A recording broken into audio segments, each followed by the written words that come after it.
Subject বানিয়েছি কোরআন থেকে। এই আয়াতগুলোতে এত কথা আল্লাহ আমার মাথার উপরে আমি নিজে থেকে অর্জন করতে পেরেছি। এখন ডেলিভারি দেয়, আপনি দেখেন আপনার জীবনের সাথে মেলে কিনা। আমার তো মনে হয় কোরআন শরীফ লাগার কথা না। প্রথম যে আয়াত আছে এইটা যদি কোনো মানুষ একটু চিন্তা ভাবনা করে নেয়, তার হেদায়েত নসিব হয়ে যাবে। কিয়ামতের ওই যে কঠিন ময়দান যখন আল্লাহ কায়েম করবে, এত কঠিন জায়গা বানাবে, ময়দানটা পুড়তে পুড়তে তামা হয়ে যাবে। প্রত্যেকটা মানুষকে আল্লাহ তার নিজের কাছে ডাক দেবে হিসাব নেওয়ার জন্য। একা একা কয়জন করে? ঝিনাইদহবাসী, এবার শুরু হচ্ছে আপনার জীবন সম্পর্কে কঠিন এই ময়দানে। এই যে মাটির নিচের যে পায়ের নিচের মাটি তামা হয়ে যাবে, মাথার যে মগজ এটা টকবক করে ফুটতে থাকবে, সূর্যটা মাত্র 1 হাত আধা হাত উপরে চলে আসবে মাথার। পুরা ময়দানে মাত্র একটা আওয়াজ হবে, পানি পানি, আর কোনো আওয়াজ নেই। এ কঠিন অবস্থাতে আমি তাফসীরের ভাষায় দেখলাম কিছু মানুষ ঘামতে ঘামতে, কারণ সূর্য একেবারে মাথার উপরে টকবক করে ফুটছে, মাথার এই মগজগুলো পায়ের নিচের মাটি পড়তে পড়তে তামা হয়ে গেছে। শরীর থেকে মানুষের ঘাম ঝরতে ঝরতে, কেউ হাঁটু পর্যন্ত, কেউ মাথা পর্যন্ত, কেউ ঘামের ভেতরে হাঁপুডুবু খেতে থাকবে। এত দুর্গন্ধ, এত বিশ্রী গন্ধ বের হবে, এটা কি আমাদের জীবনে আসবে না? আরো জোরে বলেন। ও মহেশপুরবাসী, খুব খেয়াল করে কোরআন থেকে হেদায়েত নেওয়ার নিয়তে কথা শুনেন। এই কঠিন পরিস্থিতিতে মানুষেরা দৌড় দেবে, এক জায়গায় সবাই এসে হাজির হয়ে বলবে, চলেন আমরা যাই আমাদের আদি পিতা হযরত আদম আলাইহিস সালামের কাছে। হযরত আদমকে জিজ্ঞাসা করবে, আপনি আমাদের আদি পিতা, প্রথম মানুষ আপনি, আমাদের যে দুঃখ কষ্ট, আপনি সন্তানের দুঃখ কষ্ট দেখতে পান না? উনি বলে, পাই। পান কি করেন আমাদের জন্য? আপনি একটু আল্লাহর কাছে বলেন, আযাব থেকে হয় জাহান্নামে দিয়ে দিক, অথবা আমাদের পরিত্রাণ দিক। হযরতে আদম কথাটা শোনার পরে তিনি বলবেন, দেখো আমার জীবনে একটা কাজ, আমার জীবনে একটা কাজ, আসাইতুহু শব্দটা হাদিসে পেয়েছি আমি। আসর শব্দের শাব্দিক অর্থ যদিও অবাধ্যতা, কিন্তু নবীদের ক্ষেত্রে এই কথা বলা যাবে না। আমি একটা অন্য রকম কাজ করে ফেলেছিলাম, এই কথা বলা লাগবে। আমি আমার জীবনে একটা অন্য রকম কাজ করে ফেলেছি, এখানে আমার এই মুখ দিয়ে আল্লাহর কাছে আমি এরকম কোন কথা তোমাদের পক্ষে বলবো, সেই কায়দা এখন আমার আর নেই। আমি নিজে এখন চিন্তায় আছি আমার জীবনের এই কর্মকাণ্ড নিয়ে। এক কাজ করো, তোমাদেরকে একটা জায়গা শিখিয়ে দেই। এই পৃথিবীতে যেহেতু সর্বপ্রথম রাসূল এবং নতুন শরীয়ত পেয়েছেন হযরত নূহ, তার কাছে যাও। আপনারা সারা জীবন এই হাদিসটা শুনেছেন, আমি শুধু একটু ইতিহাসটা স্মরণ করাচ্ছি যে পরিস্থিতি কি হবে। হযরত নূহের কাছে যাওয়ার পর উনি পাঠাবে যে আমার দ্বারা সম্ভব না, আমার একটা জীবনে অন্যরকম কাজ আছে, আমার সন্তান কেন্দ্রিক। তোমরা হযরত ইব্রাহিম আলাইহিস সালামের কাছে যাও। হযরত ইব্রাহিম বলবে, না আমার 3টা বিষয় অন্যরকম আছে, আমি এই বিষয়ে এখন মুখ খুলতে পারবো না। তোমাদেরকে আমি আরেকটা জায়গা দেখাই, মুসা নবীর কাছে যাও। হযরতে মুসাও বলবেন, আমার দ্বারা একটা অন্যরকম কাজ হয়েছে, আমিও পারবো না। আমরা ঈসা নবীর কাছে যাও।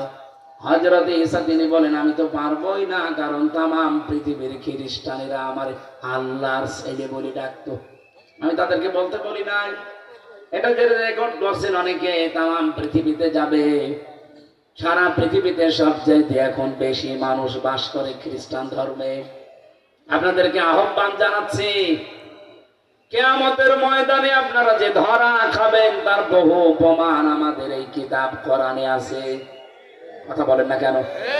আকালু লাম তামাসসানান নারু ইল্লা আইয়ামাম মা'দুদাত ওয়া গাররাহুম ফি দীনিহিম মা কানু ইফতারুন।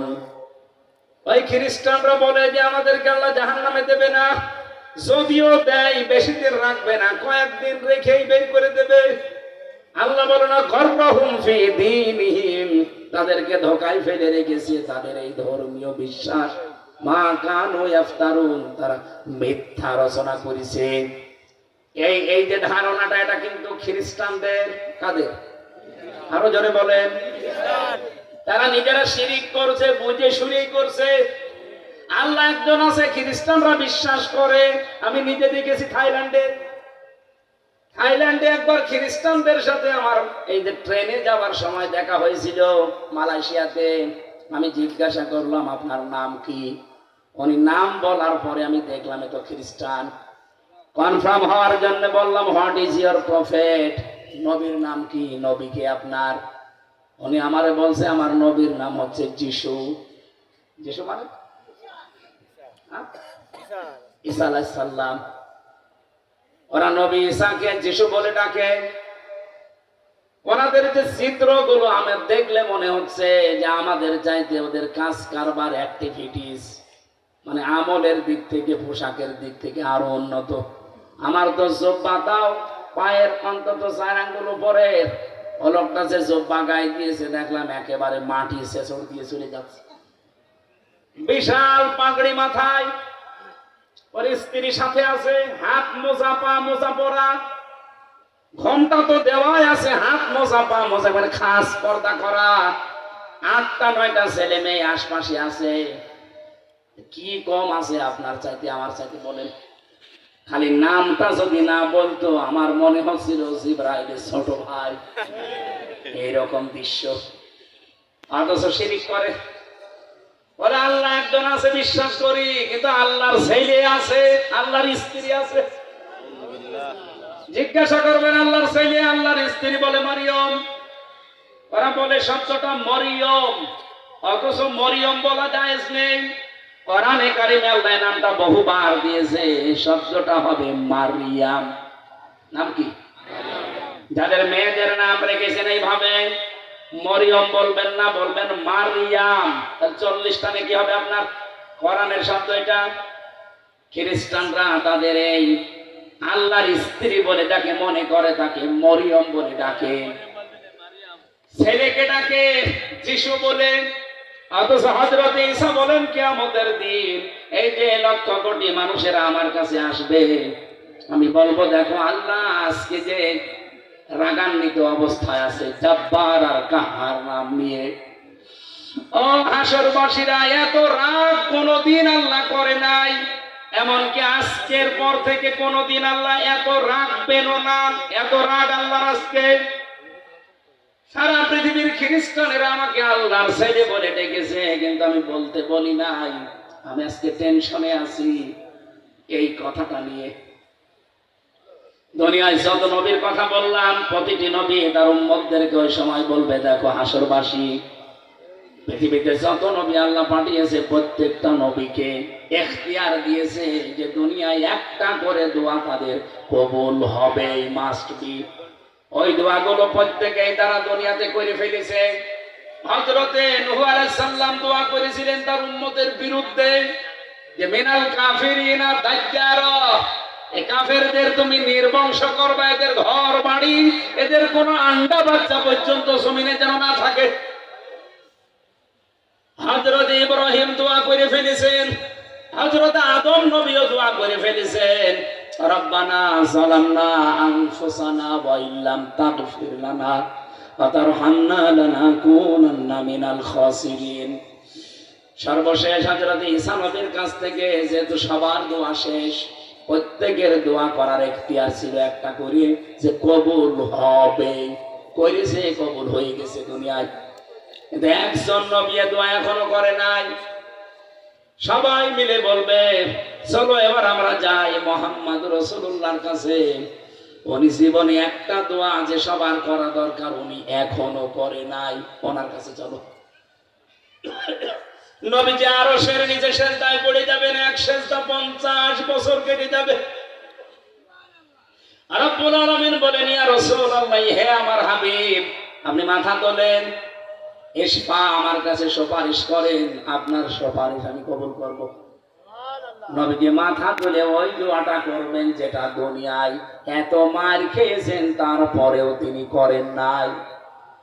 তায়েফের ময়দানে এত মার খেয়েছিলেন, জুতা আটকে গেছে রক্তে, তিনি বেহুশ হয়ে তিনবার পড়ে গিয়েছিলেন। এরপরেও তিনি ওই বর দোয়াটা করেননি, যে দোয়াটা তার কবুল হতে বাকি আছে। তিনি হাসরের ময়দানে দৃশ্য দেখে দোয়াটা করবেন। রব্বুল আলামিন এবার নবীকে নিয়ে চলে যাবেন মিজানের পাল্লার কাছে। মাওয়াজিনাল কিসতা, মিজানের পাল্লা হচ্ছে, আমরা অনেকে মনে করি দাড়ি পাল্লা। মিজানের পাল্লা মানে দাড়ি পাল্লা, যদিও শাব্দিক অর্থ যে আমি 33টা একটা একটা করে পেয়েছি, তার ভেতরে দাড়ি পাল্লা এটা রূপক অর্থে, কিন্তু মিজান মানে মানদণ্ড। মিজান মানে কি? এখান থেকে একটা তথ্য আমরা পেয়েছি আধুনিক তাফসীর থেকে, এদিকে তাকান, এটা খুব দরকার। আজ বাংলাদেশে বহু মানুষ একটা ভ্রান্ত ধারণায় থাকার কারণে আমাদেরকে বলে আমরা নাকি মিজান বিশ্বাস করি না। কে বলেছে আপনাকে? মিজান আমরা বিশ্বাস করি, কিন্তু যেভাবে আমরা বোঝাতে চাই আধুনিক এই কায়দাটা মানুষ যদি বুঝে ফেলে, আমার মনে হয় মানুষ 100 ভাগের 100 ভাগ অন্যায় ছেড়ে দেওয়ার চেষ্টা করবে।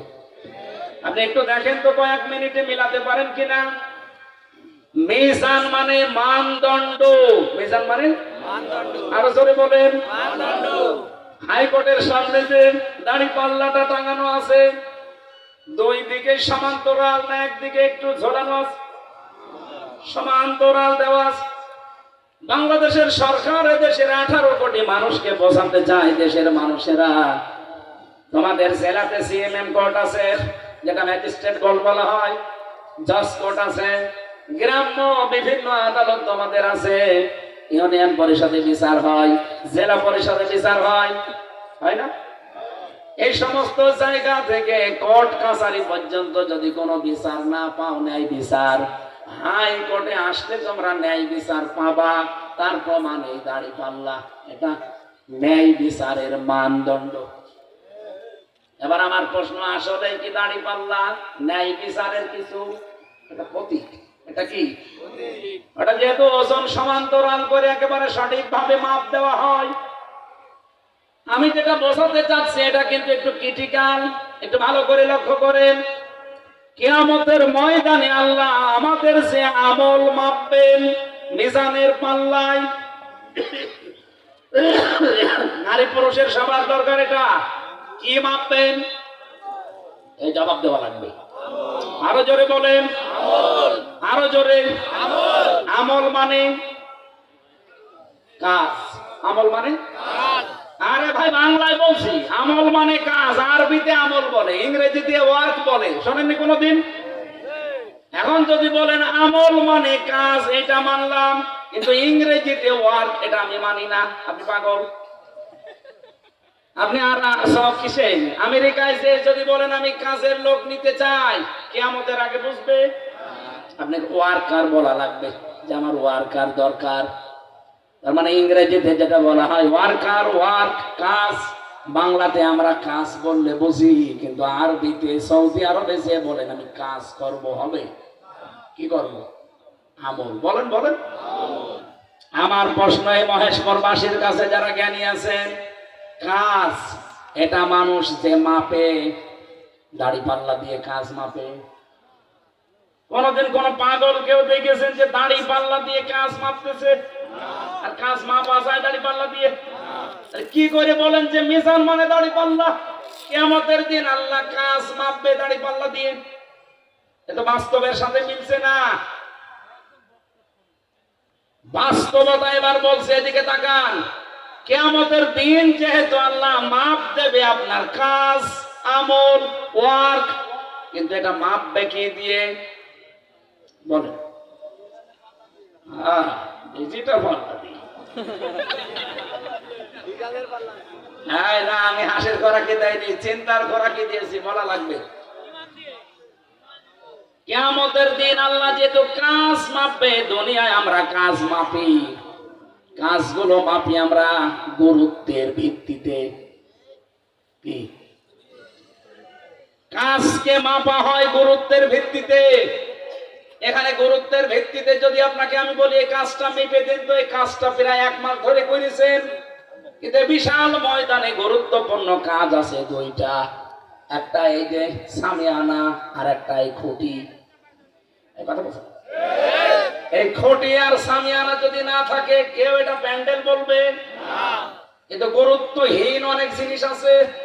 এই যে লাইট গুলো, এই যে ফুল দিয়েছেন, টেবিল দিয়েছেন, এই যে কাপড় জড়িয়েছেন, এই যে ভিডিও চলছে, বলেন তো এগুলো যদি নাও থাকে মানুষ বলবে না যে এটা প্যান্ডেল? আরো জোরে বলেন। তাহলে এখানে গুরুত্বপূর্ণ জিনিস আমরা পেলাম কয়টা? আরো জোরে। আর গুরুত্বহীন জিনিস কতগুলো? 10-12টা। এই গুরুত্বহীন জিনিসটা আছে না হলেও প্যান্ডেল, কিন্তু ওগুলো না হলেও কোনো অসুবিধা আছে? ক্ষতি হালকা পাতলা হবে। কিন্তু সামিয়ানার খুঁটি যদি না থাকে কোনো পাগল এমনি আসলে বলবে না যেটা প্যান্ডেল। কি বুঝলেন এখান থেকে আমারে বলেন? কিয়ামতের দিন যে আল্লাহ আপনার কাজ মাপবে, গুরুত্বের ভিত্তিতে যেহেতু কাজ মাপা হয়, আপনার জীবনে গুরুত্বপূর্ণ যে কাজগুলো আল্লাহ দিয়েছেন এই কাজগুলো আপনার জীবনে আছে কিনা এইটা আল্লাহ দেখবেন। গুরুত্বপূর্ণ কাজ কি? এই কোরআনের ভেতরে আল্লাহ 500 আয়াত দিয়েছেন শরীয়তের বিধান, 250 আদেশ, 250 নিষেধ। এই 500টা কাজ আপনার জীবনে থাকা লাগবে। এই গুরুত্বপূর্ণ কাজগুলো যদি আপনার জীবনে থাকে, গুরুত্বহীন যে কাজগুলো আছে যেগুলো নফল, সুন্নত, মুবাহ, মুস্তাহাব, এগুলো বলা হয় না? সারা পৃথিবীর কতগুলো সুন্নাত এক জায়গায় করলে একটা ফরজ হয়? না। আপনারা ঘুমাচ্ছেন না? ক্লাস কি কঠিন হয়ে যাচ্ছে? সারা পৃথিবীর কতগুলো নফল এক জায়গায় করলে একটা সুন্নত হয়?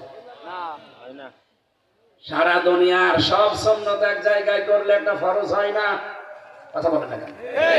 সারা দুনিয়ার সব নফল এক জায়গায় করলে একটা সুন্নাত হয় না।